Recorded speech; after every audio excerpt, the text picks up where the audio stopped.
Qu'est-ce que la FEMIS? L'école héritière de l'IDEC, dont sortent les futurs réalisateurs de cinéma.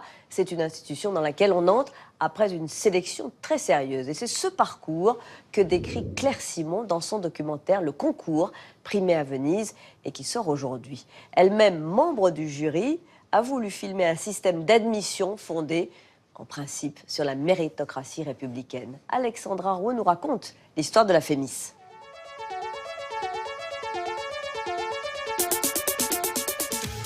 La FEMIS, en toutes lettres Fondation européenne des métiers de l'image et du son, anciennement l'IDEC, créée en 1943. C'est l'école des cinéastes de demain, une exception culturelle française qui compte à son tableau d'honneur des réalisateurs comme Claude Miller, Arnaud Desplechin, Éric Rochant, Noémie Lvovsky, Emmanuel Berco, Céline Sciamma.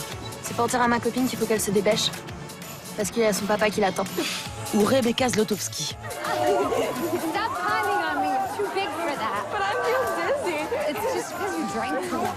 Des cinéastes aux univers différents mais aux talents évidents.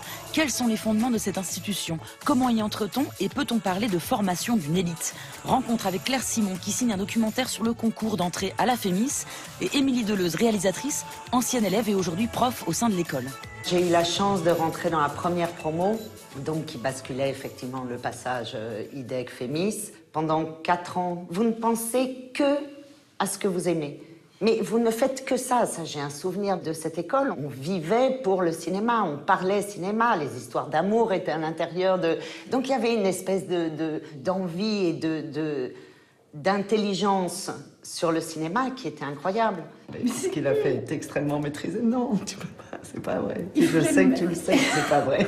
Et le principe même de l'école qui consiste à faire un turnover à l'intérieur de la profession et de faire travailler des gens avec des états d'esprit complètement différents font que vous, en tant qu'élève, vous n'avez de cesse de vous confronter à des idées complètement différentes les unes des autres, tout le temps, tout le temps.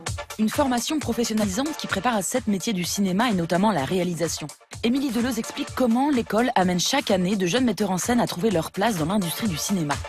Un metteur en scène, il est 2 choses. Il est technicien et créateur et artiste. Dans ce sens-là, l'école et le savoir-faire de l'école, c'est-à-dire passer par un an de tronc commun où vous apprenez à peu près toutes les techniques nécessaires à la fabrication d'un film, bah c'est déjà génial, parce qu'après, vous vous retrouvez sur un plateau, vous savez ce qui est possible ou pas, plus ou moins, pas jusqu'au bout, mais plus ou moins. Toutes les contraintes que vont donner l'école, qui sont en général des contraintes financières, des contraintes d'organisation, l'école n'a de cesse d'observer comment les étudiants vont les contourner, et c'est assez juste par rapport à ce qui se passe plus tard.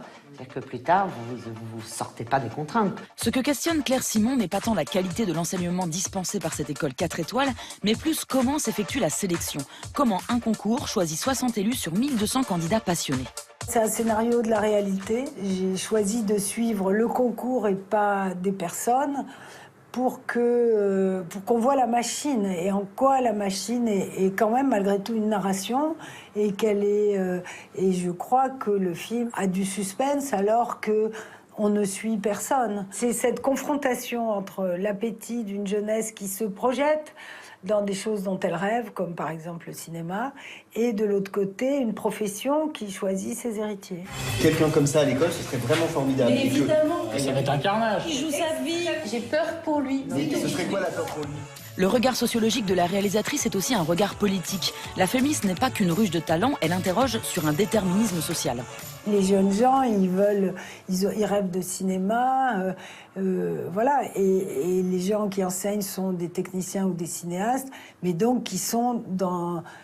Évidemment, il y a des gens qui sont issus de plein de milieux qui arrivent là, mais c'est quand même malgré tout une classe dominante, oui. Le cinéma, de tous les arts, c'est peut-être l'art le plus bourgeois qui soit. C'est-à-dire que si on reprend l'histoire du cinéma, vaut mieux pas être pauvre si vous voulez faire du cinéma parce que ça coûte cher. On ne peut pas lui dire non, vous n'avez pas le droit d'avoir accès à la FEMIS parce que ça peut être dangereux pour vous. Une école d'élite qui est publique, gratuite et sous tutelle de l'État. Le fruit d'une politique culturelle française qui soutient le cinéma.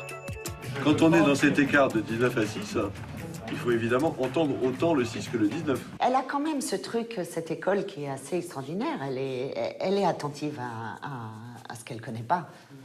Enfin, à mon sens, hein, et ça, elle l'a jamais perdu. Ce truc de voyons là où on s'y attend pas. Et prenons ce qui va nous poser problème.